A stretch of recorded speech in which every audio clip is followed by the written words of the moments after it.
और बड़ी खबर के साथ बुलेटिन की शुरुआत करेंगे जो लखनऊ से। आपको बता दें कि गृह मंत्री अमित शाह अब अलर्ट हो गए हैं आगामी चुनाव को लेकर और वो खुद ही यूपी बीजेपी में मंथन करेंगे।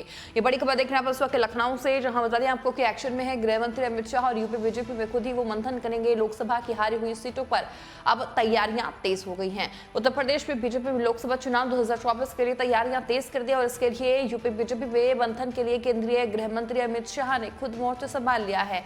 लोकसभा की हारी सीटों पर अब खुद गृह मंत्री अमित शाह मंथन करेंगे। सूत्रों के अनुसार अगर बात कर ली जाए तो 16 जनवरी को अमित शाह अंबेडकर नगर और बलरामपुर में रहेंगे। 2024 के लोकसभा चुनाव की तैयारियों में बीजेपी का शीर्ष नेतृत्व जुट गया है, जहां 2019 के लोकसभा चुनाव में बीजेपी गठबंधन में यूपी में 80 में से 64 सीटें जीती थी, जो 2014 के मुकाबले 9 सीटें कम जीती थी।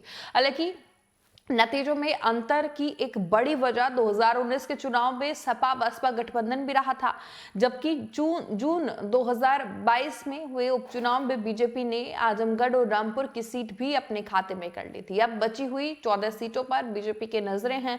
2019 में BJP Ambedkar Nagar seat 96,000 vote से हारी थी, जबकि 2022 के विधानसभा चुनाव में भी अंबेडकर नगर लोकसभा की 5 विधानसभा बीजेपी हारी थी। अंबेडकर नगर को बड़ी चुनौती मानते हुए अब खुद केंद्रीय गृह मंत्री अमित शाह मंथन करेंगे।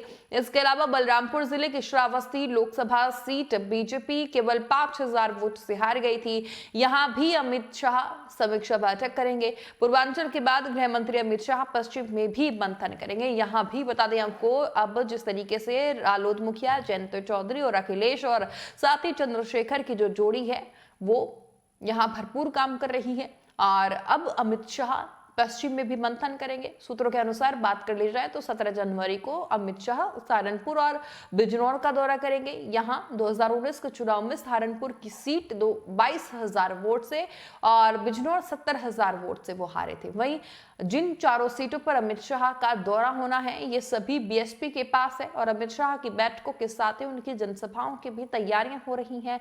हाल ही में लोकसभा और विधानसभा उपचुनाव के बाद अमित शाह ये पहला यूपी दौरा उनका होगा, जहां उपचुनाव में यूपी में कई समीकरण बदले भी हैं। और पश्चिम यूपी की अगर बात कर ली जाए तो सपा रालोद गठबंधन के साथ चंद्रशेखर की मौजूदगी में दलित वोटरों का जो रुख है वो भी बदला हुआ दिख रहा है, जबकि जाट वोटर भी जयंत चौधरी के पक्ष में खींचे नजर आ रहे हैं। वहीं अब 2024 में बीजेपी को जीत के लिए दोनों का ही साथ चाहिए। सहारनपुर में इमरान मसूद कुछ समय पहले सपा का साथ छोड़कर बसपा में शामिल हो चुके हैं और 2019 में सपा बसपा गठबंधन के बाद भी कांग्रेस प्रत्याशी के तौर पर इमरान ने 2 लाख से भी ज्यादा वोट हासिल किए थे। ऐसे में बसपा में आने वाले दलित मुस्लिम वोट की जो जुगलबंदी है वो भी मजबूती दे सकती है। सफलता की ओर न्यूज़ 18 के बढ़ते कदम, करोड़ों दर्शकों का पसंदीदा न्यूज चैनल